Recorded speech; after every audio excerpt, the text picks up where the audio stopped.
আমি বাড়ির রাস্তায় চলে এসেছি আর এই রোদের মধ্যে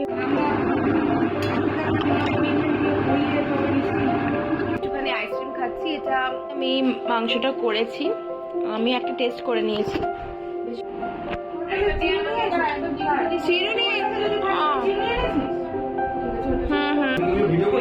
না না আমি পারছি না। Hi everyone, welcome and welcome back to my channel Golden Life and Living. আজকে হচ্ছে সানডে আর এখন বাজে 11:15 মতন। তো সকালবেলা তো ঘুম থেকে উঠে পড়েছি, আর ঘুম থেকে উঠে পড়ে সায়ন গেছে হাওড়াতে, ওর জন্য ব্রেকফাস্ট রেডি করে ঘরের টুকটাক কাজ করে আমি তো স্নান করে রেডি হয়ে নিয়েছি। আমি যাচ্ছি আজকে বাপের বাড়িতে। আর হ্যাঁ, বাপের বাড়ি যাওয়ার আজকে একটা স্পেশাল রিজন হচ্ছে আমি আজকে বাপের বাড়িতে গিয়ে ফার্স্ট টাইম মাটন রান্না করব। প্রচন্ড গরম পড়েছে, খুব এক্সস্টেড লাগছে, বেশিক্ষণ রান্নাঘরে থাকতে ইচ্ছা করছে না, কিন্তু প্রথমবার আমি তো প্রচন্ড এক্সাইটেড। আর দিদি গৌরব তো ওখানে আছে, দিদি ডিউটি থেকে চলে আসবে, আর সায়নেরও কাজ হয়ে গেলে সায়ন দুপুরের মধ্যে চলে আসবে। সো আজকে একটা কিন্তু ফাটিয়ে ব্লগ আসতে চলেছে, তাই পুরোটা কিন্তু স্কিপ না করে একদম দেখো আর এনজয় করো। আমি বাড়ির রাস্তায় চলে এসেছি আর এই রোদের মধ্যে ব্লগ করা যে কতটা কষ্টকর, ছাতা হাতে আর এই ব্যাগ ফ্যাগ হাতে। সো আমি রিক্সা করে এসেছি কারণ একটু জিনিস নেওয়ার ছিল, আইসক্রিম নিয়েছি। সো চলো, তাই কোলে যাবে এই রোদের মধ্যে, তাই রিক্সা করে চলে এসেছি। এবার বাড়ি চলে এসেছি আর এসে হচ্ছে মা এসে রান্না করছে। মাংসটা তো আমি করবো, এখানে ম্যারিনেট করে রেখেছি এই মাংসটা। আর কি হচ্ছে মা? আমি ওই শাক ভাজলাম। আর এটা কি হচ্ছে? মাছ করলাম, আর ওই কুমড়ো আলু পটল চিংড়ি দিয়ে একটু তরকারি করে আসছি বিকেলে। এই বাইরে এতটা রোদ, এখানটা এত আলো হয়ে যাচ্ছে যে মানে মায়ের মুখটা পুরো হেজি হয়ে যাচ্ছে, দেখা যাচ্ছে না। আর মা তো অনেক কিছুই মনে এখানে করে রেখেছে, যে শাক করে রেখেছে, চাটনি, আর এটাই কি আছে, ডাল, ও ঘুগনি, আর এই যে ভাত হচ্ছে, আর আমি মাটনটা করবো। আর বাবা কি করছে? তুই কি করছিস? ও বাবা এই যে জোগাড় করে দিয়েছে, আর আমি শুধু রাখবো। আমি এখানে মাংস রান্না করতে স্টার্ট করে দিয়েছি, এই যে আলুটা ভাজছি এখন। তো জানি না ফার্স্ট টাইম মাটন করছি কেমন হবে, আশা করছি ভালোই হবে। তো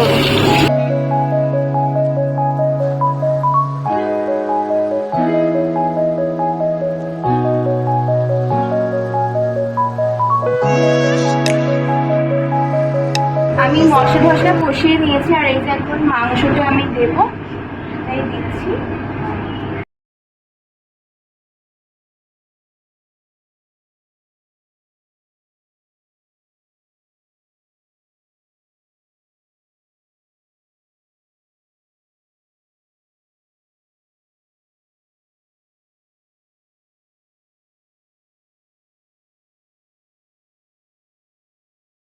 মাংস কষানো হয়ে গেছে, মা প্রেসারে দিচ্ছে, ওটা আমি আর সাহস করে পারলাম না, আর গরমও লাগছে। আর এখানে আমি একটুখানি আইসক্রিম খাচ্ছি, এটা দিদি নিয়ে এসেছিল 2 দিন আগে। তো এটা পুরোটাই নিয়ে বসি, পুরোটা নেই তো, যতটা লাস্ট আছে পুরোটাই খেয়ে নেবো। আমি গরমে আর পারছি না। আমি বাড়ির রাস্তায় চলে এসেছি আর এই রোদের মধ্যে ব্লগ করা যে কতটা কষ্টকর, ছাতা হাতে আর এই ব্যাগ ফ্যাগ হাতে। সো আমি রিক্সা করে এসেছি কারণ একটু জিনিস নেওয়ার ছিল, আইসক্রিম নিয়েছি। সো চলো, তাই কোলে যাবে এই রোদের মধ্যে, তাই রিক্সা করে চলে এসেছি। এবার হচ্ছে মা? আমি ওই শাক ভাজলাম। আর এটা কি হচ্ছে? মাছ করলাম, আর ওই কুমড়ো আলু পটল চিংড়ি দিয়ে একটু তরকারি করে আসছি বিকেলে। এই বাইরে এতটা রোদ, এখানটা এত আলো হয়ে যাচ্ছে যে মানে মায়ের মুখটা পুরো হেজি হয়ে যাচ্ছে, দেখা যাচ্ছে না। আর মা তো অনেক কিছুই মনে এখানে করে রেখেছে, যে শাক করে রেখেছে, চাটনি, আর এটাই কি আছে, ডাল, ও ঘুগনি, আর এই যে ভাত হচ্ছে, আর আমি মাটনটা করবো। আর বাবা কি করছে? তুই কি করছিস? ও বাবা এই যে জোগাড় করে দিয়েছে, আর আমি শুধু রাখবো। আদা রসুন সব কেটে দিয়েছি।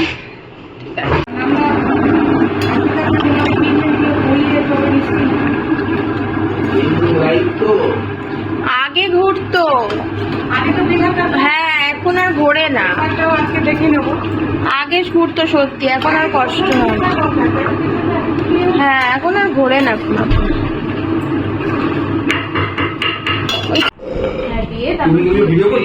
না না, আমি পারছি না। আমি মাংসটা করেছি, আমি একটা টেস্ট করে নিয়েছি, বেশ ভালোই লেগেছে। আর বাকিরা খেয়ে বলবে কেমন লাগছে। আর মা এখানে সায়ন এসে গেছে, তাই জন্য একটা শরবত বানাচ্ছে। গরমে না এটাই ভালো লাগে খেতে। আর এখানে পাঁপড় ভাজা হয়ে গেছে। আর দিদি গেছিল ডিউটিতে, ও চলে এসে স্নানে গেছে। আর সায়না জাস্ট চলে এলো। এবার আমরা সবাই মিলে লাঞ্চ করে নেবো।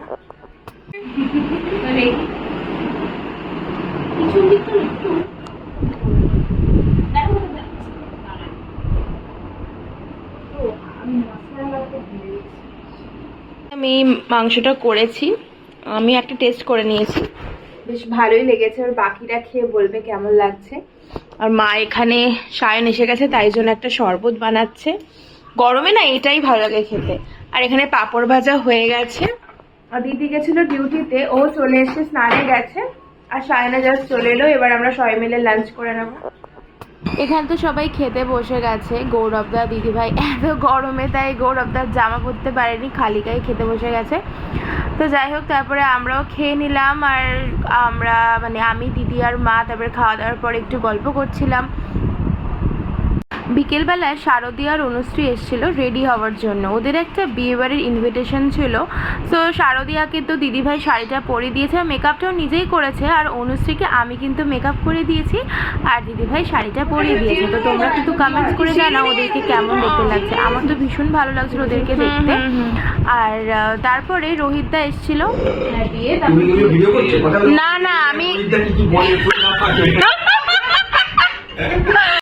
আর দিদি ভাইয়াদের বাড়িতে একটা এসি কেনার পরিকল্পনা করছিল বলে আমরা চারজনে মিলেই এসি দেখতে গেছিলাম, আমাদের কাছাকাছি রাজপুরেই।